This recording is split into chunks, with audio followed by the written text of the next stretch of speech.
My mother declared that Uncle Edgar would be moving into my guest house on a Tuesday morning over coffee she hadn't offered to share. She didn't even look up from her phone when she said it. I'm Talia, and I've spent 29 years being told what to do by my mother, Margaret. Usually I nod and comply. It's easier that way. But this time was different. The guest house isn't available, I said quietly, stirring my own coffee that I'd brought from home. The familiar scent of vanilla creamer did nothing to calm my racing heart. She finally looked up, her perfectly manicured eyebrows arching. Don't be difficult, Talia. Your uncle needs a place to stay, and that house has been sitting there practically empty since Grandma died. You barely use it. I bit my tongue, remembering all the nights I'd spent there, finding peace in the small sanctuary my grandmother had given me. The walls still held echoes of her voice, her laugh, the way she'd squeeze my hand and tell me I was stronger than I knew. I live there, I said, full-time, for the past 6 years. Oh, please, my mother waved her hand dismissively. You can move back home. Your old room is still available, though Sophie's using it for storage right now. The mention of my younger sister made my jaw clench. Sophie, the golden child, who'd gotten a brand new car for her 16th birthday while I got a lecture about being grateful for hand-me-downs. Edgar's going through a rough patch, my mother continued, her voice taking on that familiar guilt-inducing tone. The divorce hit him hard, and after losing his job, well, family helps family, you understand. A car door slammed outside. Through the kitchen window, I watched my uncle's beat-up Chrysler pull into the driveway, trailing oil spots on the concrete, right on cue.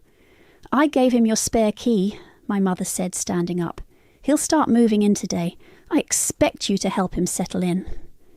My hands trembled slightly as I set down my coffee cup. You gave him my key? Don't make this difficult, Talia. It's what your grandmother would have wanted. I almost laughed at that. If she only knew what Grandma Olivia had actually wanted. The memory of that day flooded back. Grandma sitting in her favourite armchair, holding my hand, her voice barely above a whisper. This is your peace, Talia. I want you to always have it. The front door opened, and Edgar's booming voice filled the house. Margaret, where's my favourite sister? He appeared in the doorway, all fake charm and desperate energy.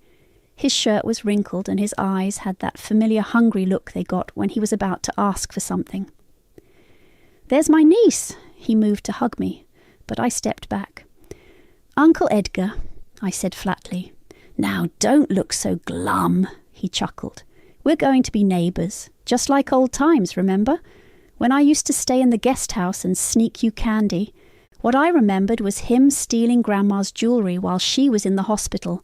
What I remembered was him borrowing her car and returning it with an empty tank. What I remembered was her crying when she discovered her savings account had been drained. I've got some boxes in the car, he said, jingling my spare key. Be a dear and help me unload. My mother beamed at him, then shot me a warning look. Talia will help, won't you, sweetheart? I stood up slowly, smoothing down my shirt. 6 years of waiting, of careful planning, of quiet documentation. 6 years of playing the good daughter while making sure every legal document was in order. 6 years of watching them all underestimate me, just like they always had. Actually, I said, pulling out my phone, I need to make a call first. To whom? My mother asked sharply. My lawyer. The room went silent. Edgar's key jingling stopped. My mother's smile froze. Your lawyer? She repeated. Yes, I said, my voice steady for the first time that morning. You see, there's something we need to discuss about the ownership of that guest house. Edgar laughed nervously. Come on now, don't be dramatic. It's family property. I looked him straight in the eye as I pressed the call button. No, Uncle Edgar, it's my property and you're not moving in. My mother's coffee cup clattered against its saucer. Talia, what are you talking about? I held up my hand as the phone rang, watching their faces. 6 years of waiting, and finally the moment had arrived. Hello, Riley. Yes, they're here now. Could you bring over those documents we discussed? Time to end this charade. The 30 minutes it took Riley to arrive felt like hours.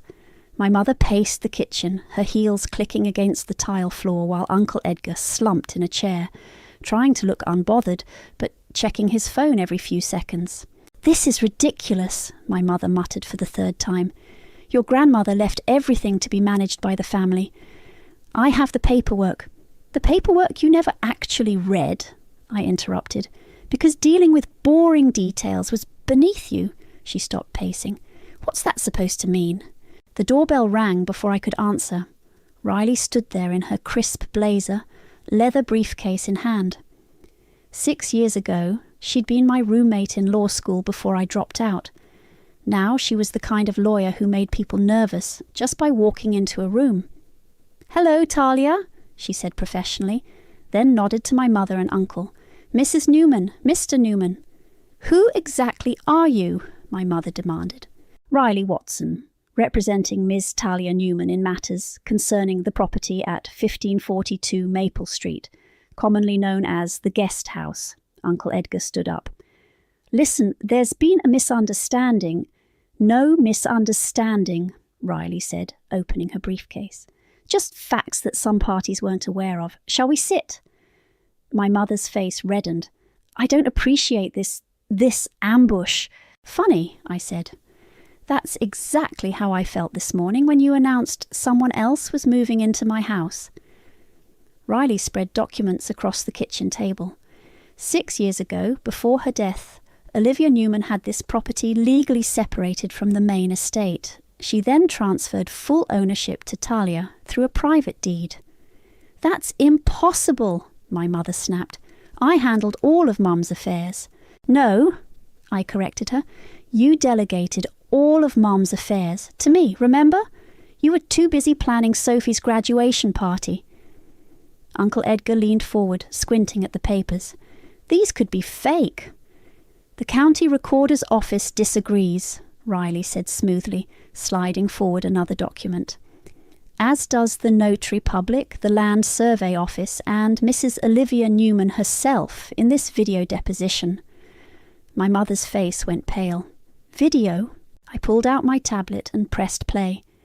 Grandma Olivia's face filled the screen, her silver hair neatly styled, her blue eyes sharp and clear. "I, Olivia Newman, being of sound mind, declare this property at 1542 Maple Street to be transferred in full to my granddaughter Talia Newman." Uncle Edgar's chair scraped back. "Turn it off." But Grandma's voice continued.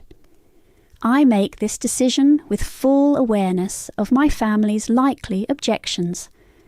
This house represents my personal property, purchased with my teaching pension, separate from the family estate. I choose Talia as its sole owner because she alone has shown true care for both the property and for me in my final years." My mother's hands shook as she reached for the papers. "Why didn't she tell me?"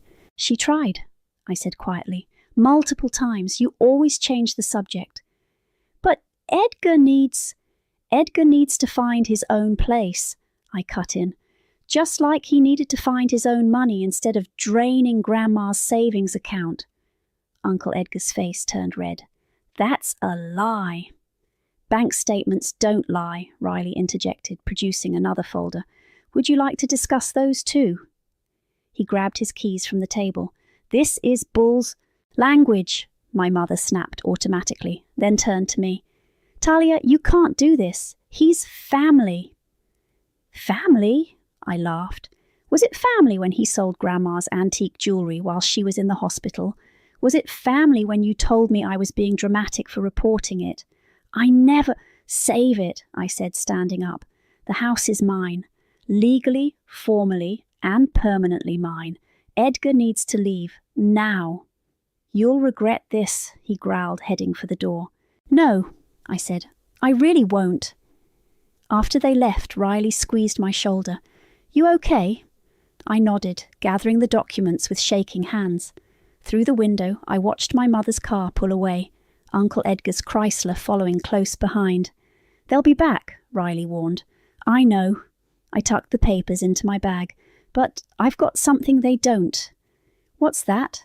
Proof, time, and Grandma's blessing. I headed for the door, then paused. Want to see their faces when they realise I've already changed the locks? Riley grinned. Lead the way. As we walked to the guest house, I heard footsteps on the porch. My mother stood there, key extended, face tight with anger. We need to talk, she said. I squared my shoulders. 6 years of preparation had led to this moment. Yes, I agreed. We really do. That key won't work, I said, watching my mother jiggle the handle.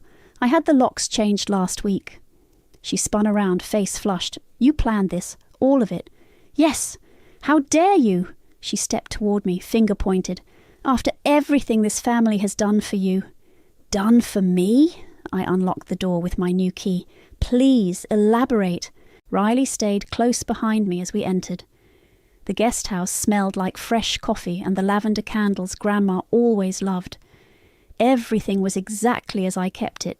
Clean, organised, peaceful. Until now. Your uncle is going through a difficult time, my mother started. He's been going through difficult times for 20 years, I interrupted. And somehow those difficulties always end up being someone else's problem. A car door slammed outside. Sophie burst in, designer purse swinging. Mom just called me. What the hell, Talia? Perfect timing, I said. Family meeting? This isn't funny, Sophie snapped. Uncle Edgar needs a job, I suggested. Personal accountability, therapy. My mother sank onto the couch. Grandma's couch, like she owned it. You're being cruel. No, I said, pulling out my phone. This is cruel. I played the video I'd taken 6 years ago. Grandma lying in her hospital bed, tears streaming down her face as she discovered her jewellery missing. Her voice, weak but clear. Edgar promised he'd return them. He promised. Sophie shifted uncomfortably. That was ages ago. 2 months before she died, I corrected. While you were all too busy to visit, I was there, recording everything. Is that why she left you the house? My mother demanded. Because you manipulated her. Riley cleared her throat. I have statements from the hospice staff, Mrs. Newman. They all witnessed your mother's mental clarity and her explicit wishes. This isn't legal, my mother insisted. Actually, Riley said, it's ironclad. Would you like to see the property survey again, the deed transfer, the video deposition, or perhaps the bank statements showing Mr. Edgar's systematic withdrawal of your mother's savings? A heavy knock at the door made us all jump. Uncle Edgar barged in, waving papers. I called my lawyer. He says, Your lawyer can call me directly, Riley interrupted, handing him her card. Though I should warn you, challenging this will only make public everything else we've documented. He crumpled the card. You little snake. You sat there for years planning this. Yes, I said simply. I did, just like you sat there for years planning how to drain Grandma's accounts. That's different. She needed heart medication, I cut in, but she couldn't afford it after you emptied her emergency fund. Sophie gasped. What? Oh, you didn't know? I turned to my sister. Ask Mom. She covered it up, wrote it off as a banking error rather than admit her precious brother was stealing from our dying grandmother. My mother stood up sharply. That's enough. No, it's not, I said, my voice rising. For years, I watched you all take and take. You treated Grandma's house like a hotel, her savings like a personal ATM, and when she needed you most, you were too busy with your own lives to notice she was fading. We loved her, Sophie whispered. Love isn't enough, I said. She needed protection. From him, I pointed at Uncle Edgar. And from you, I looked at my mother, and she trusted me to provide it. By stealing her property, Edgar snarled. By honouring her wishes, I corrected. This house was her refuge. Now it's mine, and none of you are welcome here. My mother's face hardened. You'll regret this. Family is all we have. No, I said. Family is what we choose, and I choose to honour Grandma's choice. "This isn't over," Edgar threatened, heading for the door. "Actually, it is," Riley said. "Any further harassment will result in legal action. And trust me, you don't want those documents becoming public record." They left one by one, Edgar first, slamming the door, Sophie next, unable to meet my eyes, my mother last, pausing at the threshold. "You waited for this," she said quietly. "You planned this." "Yes," I replied, "for 6 years." After they were gone, Riley helped me double-check the locks. Through the window, I watched their cars pull away, leaving oil stains on my driveway. "You okay?" Riley asked. I touched the wall where Grandma's favourite photo hung, the two of us in her garden, both smiling. "I will be. They might try something else," she warned. "Let them try," I said. "I learned from the best how to play the long game." Outside, the evening sun cast long shadows across my porch, just like Grandma wanted. The calls started at dawn. Aunt Patricia first, her voice shrill with righteous anger. "How could you do this to your own uncle? Your grandmother would be ashamed." I let it go to voicemail. Then came Cousin Mark. "You've torn this family apart." Uncle David, "Your mother is devastated." Each message more dramatic than the last. By noon, my phone had 37 missed calls and 62 text messages. I turned it off and went to water Grandma's roses. "Quite the show yesterday," called a voice from next door. Lena, our elderly neighbour, stood at the fence in her gardening hat. She'd lived next door for 40 years and had seen everything. "You heard?" "Honey, the whole street heard," she smiled. "About time, if you ask me." I adjusted the sprinkler. "Everyone thinks I'm the villain." "Everyone thought your grandmother was cruel too, when she finally stood up to your grandfather back in 85. Lena leaned on the fence. "Truth's just calmer with better manners." "You did right." A car pulled up to the main house, Sophie's red convertible. She got out, clutching a stack of papers. "Incoming," Lena muttered. "Want me to call the police?" "Not yet," I said, turning off the water. Sophie marched across the lawn, her designer heels sinking into the grass. "Look what you've done!" She thrust a phone in my face. It showed her latest Instagram post, already flooded with comments. "My sister's violent takeover of family property," I read aloud. Interesting choice of words. "Mum's a wreck," Sophie snapped. "Uncle Edgar had to sleep in his car." "He has money for a hotel," I said. "Trust me, I've seen the bank statements." "You're obsessed. All these years, collecting evidence like some crazy person. All these years, watching you all take advantage of a dying woman." Sophie flinched. "That's not fair. I loved Grandma." "You loved her credit card," I corrected. "The one you borrowed to buy that convertible you're driving." "She said I could." "She was on morphine, Sophie. She couldn't even sign her name." My sister's face crumpled. "Why are you being so mean?" "Mean," I laughed. "Mean is watching your grandmother cry because she can't afford her medicine. Mean is ignoring her calls because you're too busy to visit. Mean is letting Uncle Edgar steal her blind while pretending everything's fine." "I didn't know about that," she whispered. "You didn't want to know." A notification pinged on her phone, another comment on her post. She glanced at it, then at me. "Everyone's saying horrible things about you." "Let them. The truth has documentation. Mum's talking about legal action." "Good luck with that." I turned back to the roses. "Riley's already filed restraining orders against Uncle Edgar. One wrong move and everything goes public." "Including the bank records." "Everything." Sophie's phone pinged again. This time her face went pale. "Wade just commented." My stomach lurched. Wade, my ex-boyfriend who dumped me for being too boring 2 years ago. "What did he say?" "He wants to know if you're okay. Says he's been thinking about you." Of course he had. Now that I had property and power, suddenly I was interesting again. "Tell him to keep thinking," I said. From a distance, Sophie tucked her phone away. "This isn't over, you know. Mum won't let it go." I know, that's why I have security cameras installed. I pointed to the discreet devices under the eaves, and a police report filed, just in case. You really did think of everything. I learned from the best. You all taught me exactly how cruel family can be. She turned to leave, then paused. Did she ever say anything about me? At the end. The truth caught in my throat. Those final days when Grandma would look at old photos and whisper about regrets, about enabling bad behaviour, about loving too much and protecting too little. She loved you, I said finally, but she was disappointed. Sophie's eyes filled with tears. Yeah, I guess she had reason to be. After she left, Lena called over the fence again. You okay, honey? I looked at the roses, their petals bright against the dark soil. Grandma's roses, my roses now. No, I admitted. But I will be.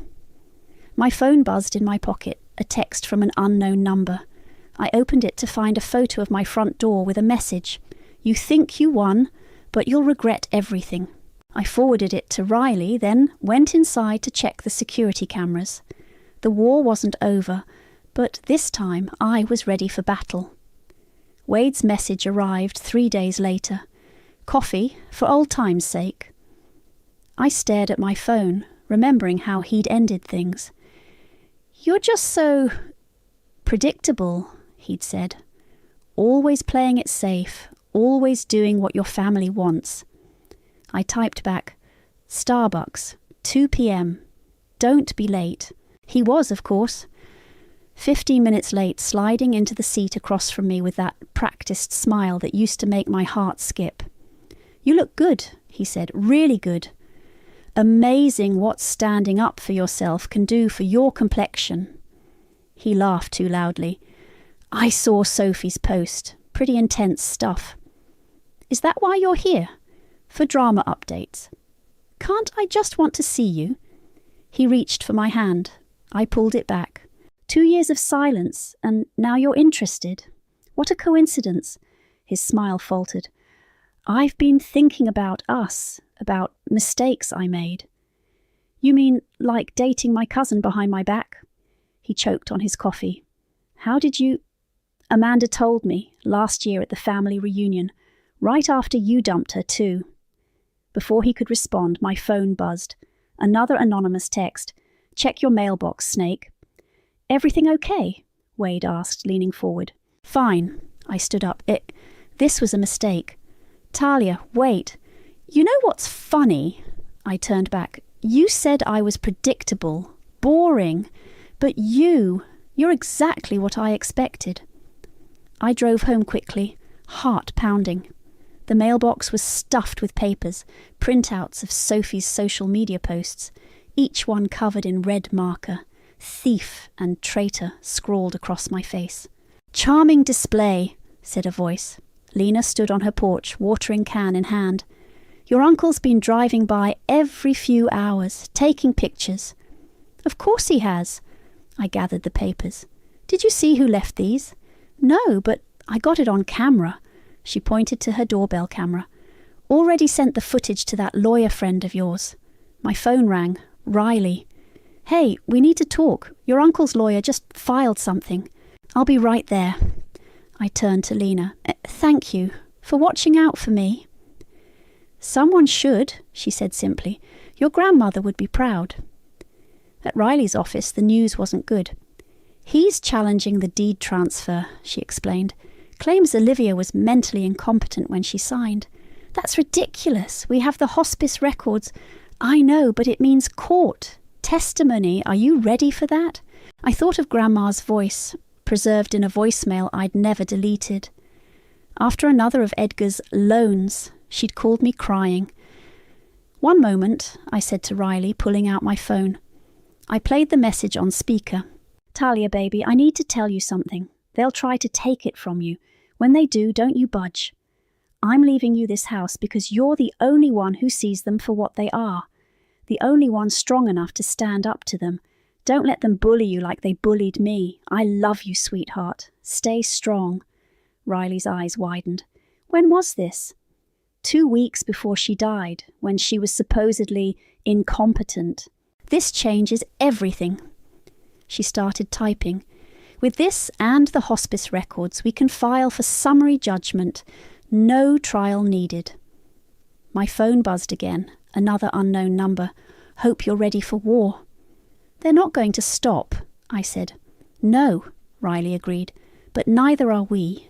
I drove home slowly, watching for Edgar's car. The guest house looked peaceful in the afternoon light. Inside, everything was exactly as Grandma had left it.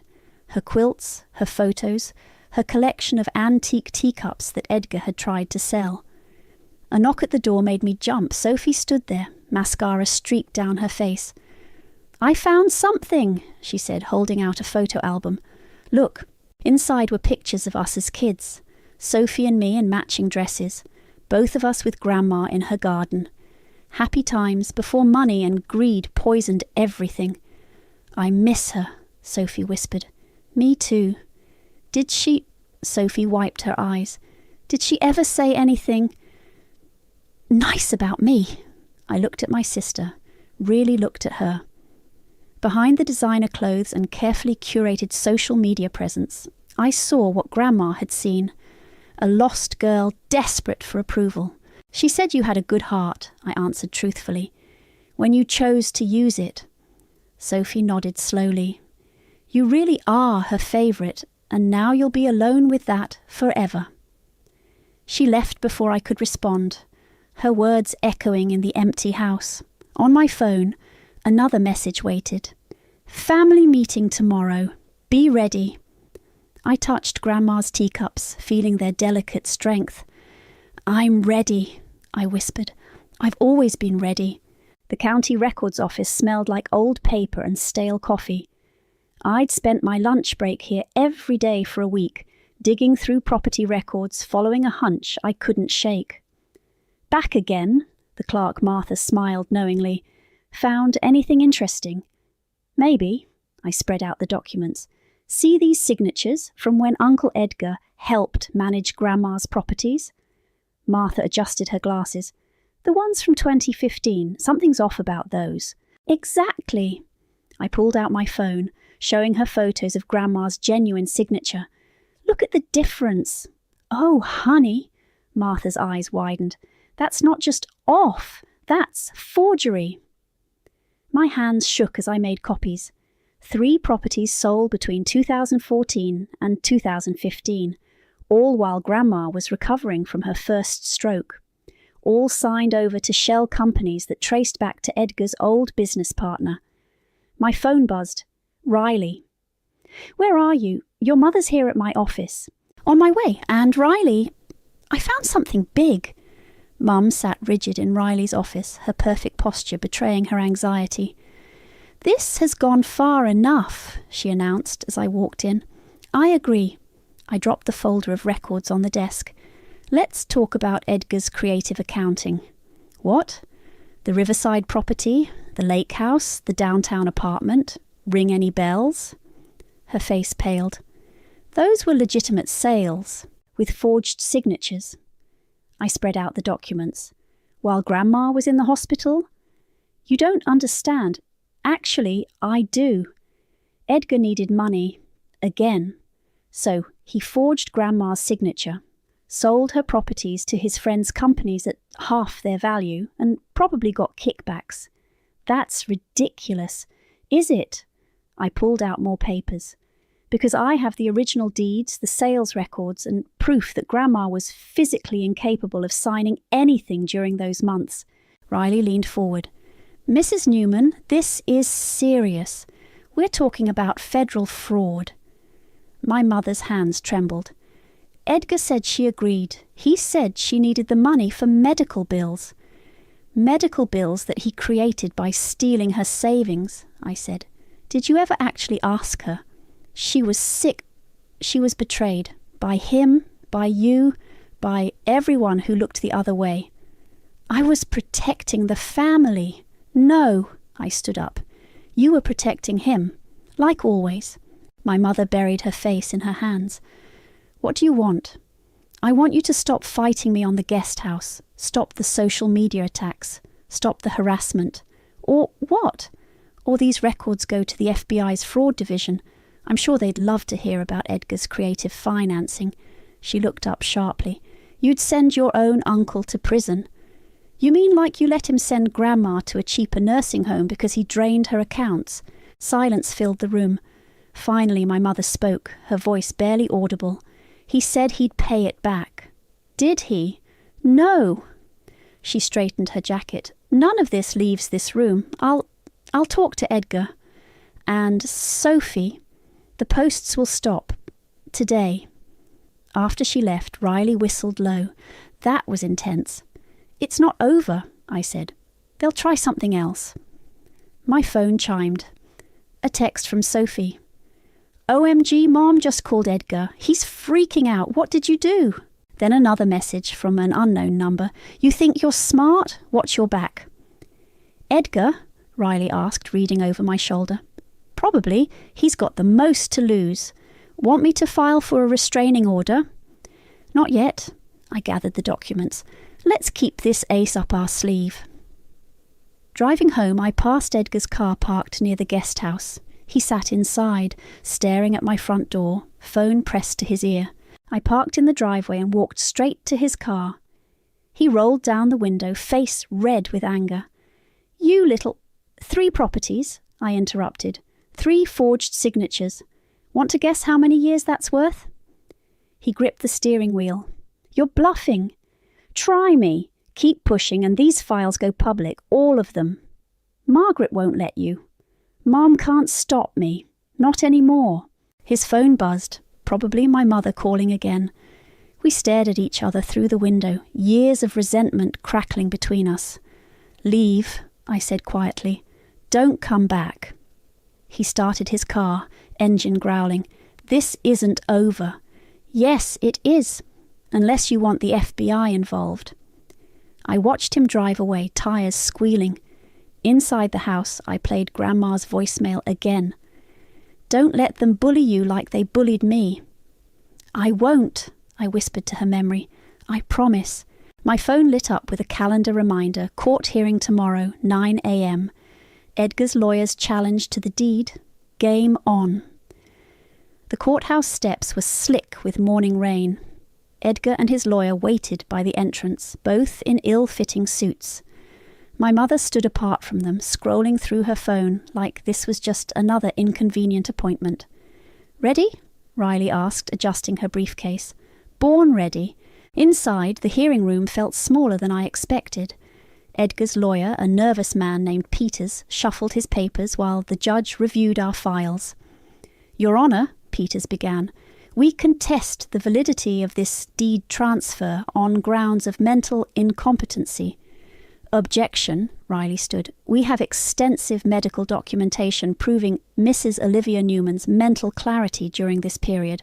Beyond medical records, Peters continued, we question the suspicious timing and secretive nature of this transfer. There was nothing suspicious about it, I said clearly.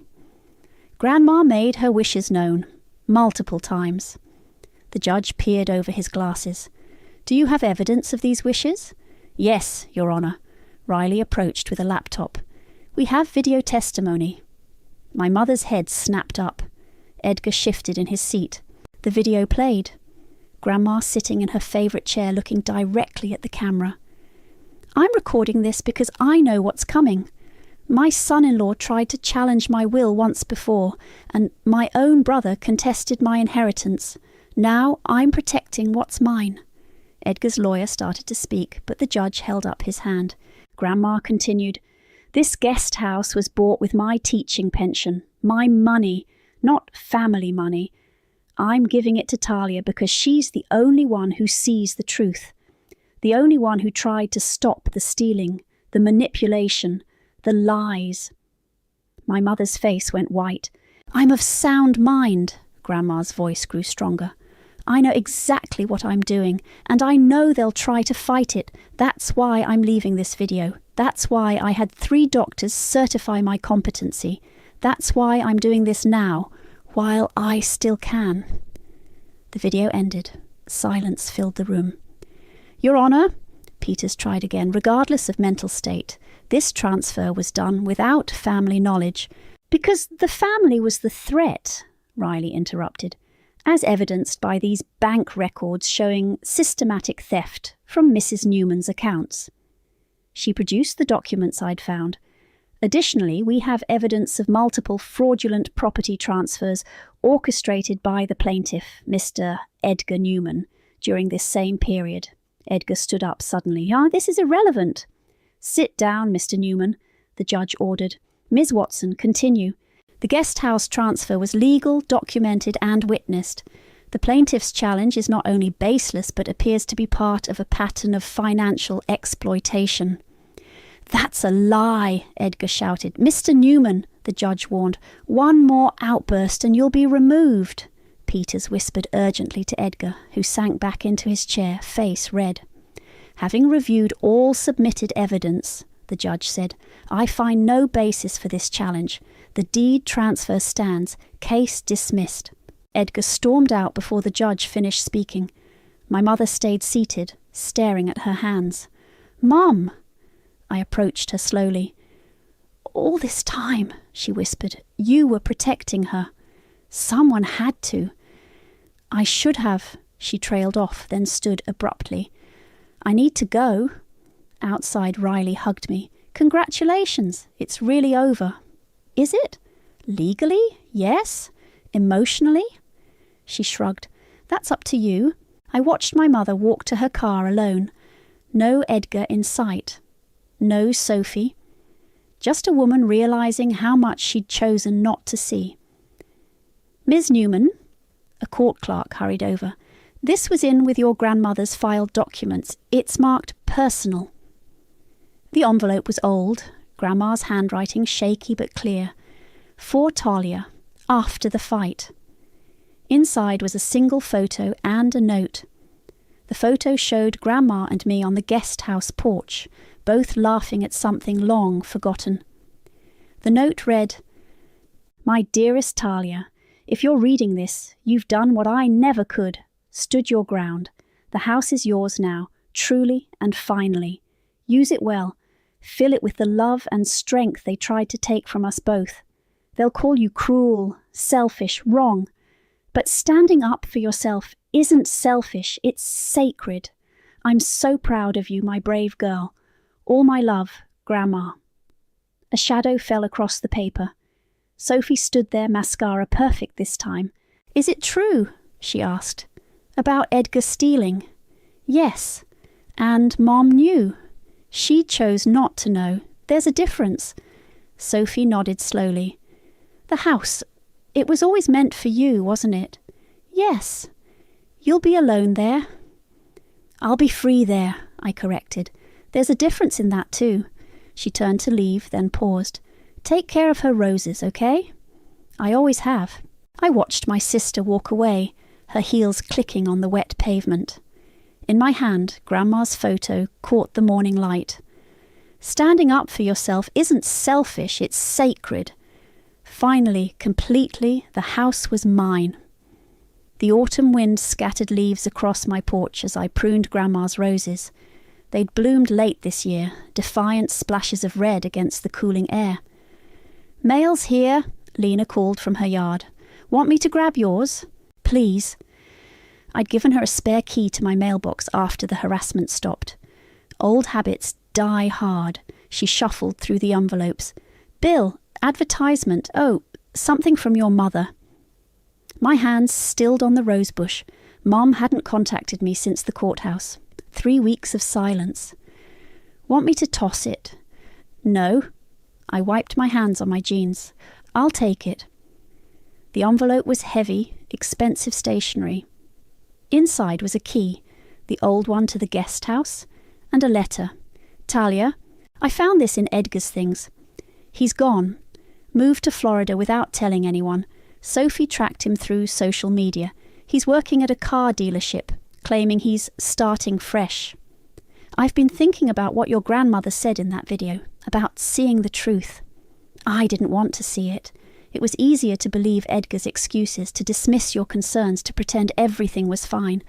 I failed her. I failed you. The house was always meant for you. You were always meant for more than we allowed you to be. I'm sorry, Mum. My phone buzzed. A text from Wade. Miss you, coffee sometime? Delete. Another text came through from Sophie. Mum showed me the bank records. All of them. I had no idea. I'm so sorry. I started typing, deleted it, started again. I know. Can we talk? Actually talk? The roses needed finishing. The gutters needed cleaning. The porch needed sweeping. All the little tasks of home ownership that Grandma had taught me to love. Not yet, I replied, but maybe soon. Lena appeared at the fence again. Everything okay? Getting there. I showed her the letter. Mum apologised. Miracles never cease, she smiled. Your grandmother would be proud, you know, not just of the house, of you. Standing tall, like her roses, I said, touching a bloom. Beautiful, but thorny. Speaking of thorny, Lena nodded toward the street. A familiar car was approaching, my mother's. She parked but didn't get out immediately, just sat there staring at the guest house like she was seeing it for the first time. Finally she stepped out, carrying a box. Hi. Hi. I found these, she said, setting the box down. Photos, documents, things your grandmother kept. I thought you should have them. I opened the box. On top was a photograph I'd never seen. Grandma as a young woman, standing proud in front of a classroom, her first year teaching. She was stronger than any of us, Mom said quietly. Like you. You could have been strong too, I replied. You could have stopped him. I know, she touched one of the roses gently. Is it too late to try? The wind picked up, sending more leaves dancing across the yard. Somewhere in the distance, a wind chime rang, the one Grandma had hung years ago. That depends, I said. Are you ready to see the truth? All of it? Yes. She met my eyes. Even the parts that hurt. I picked up my gardening shears. Want to learn how to prune roses? She stared at the shears, then at me. Understanding flickered across her face. This wasn't just about flowers. Yes, she said, show me. I demonstrated the technique Grandma had taught me. You have to be careful, but firm. Cut at an angle, make clean breaks. Mum's hands shook slightly as she tried. Like this? Almost. I adjusted her grip. You have to mean it. Hesitation only makes it messier. We worked in silence for a while, the roses gradually taking shape under our hands. Clean breaks, fresh starts, room to grow. Edgar called, she said finally, wanted money. And? I told him no. For the first time ever, I just said no. I nodded, trimming another branch. Good. Will you tell me about her? Mom asked. About the grandmother I didn't see.